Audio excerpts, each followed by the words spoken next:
Happy New Year! I know I usually talk about school stuff, but today I'm going to talk about dieting. What makes me qualified? For starters, I lost 145 pounds.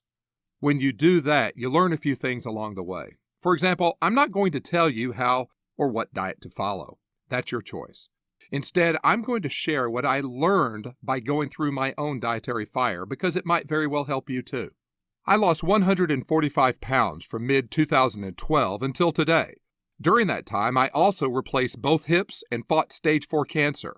I expected surgery and drugs would help me lose the weight, but the opposite happened.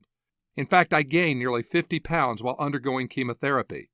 I was stressed and I fell off the wagon. I could have quit, but I didn't because I was emotionally prepared for a battle. Losing weight was not easy for me, and it won't be easy for you either. That's my first point. Don't try to lose weight until you are ready for war. There are no half-assed successes here. Do or do not. There is no try. You must make a sincere commitment. Don't start until you are ready to finish. You're the only person to know when you are ready. Point 2. You can't fight genetics, so don't try. I think 95% of how you look is because of your genetics and what you eat. That's great news unless you want to look like a movie star. You are stuck with your genes. You may want to be taller, but that's not in the cards for you. When it comes to body composition, I think your goal should be to become the best you that you can be. It's foolish to target an idealized picture of societal beauty we all hold in our mind. My goal was to be the best expression of my genetic code and not be Brad Pitt. This idea brings me to point number 3. Exercise doesn't matter very much for weight loss. Oh sure, exercise matters, just not very much. How you look is almost entirely connected to what you eat. If you want to profoundly change how you appear, you must change what you eat instead of getting a gym membership. But what if you want to get in shape? That's fine, but it's a different thing than losing weight. You need to understand the difference. To lose weight, you only need to concentrate on what you eat. Once you establish a solid eating routine, add to it by working out, but not before.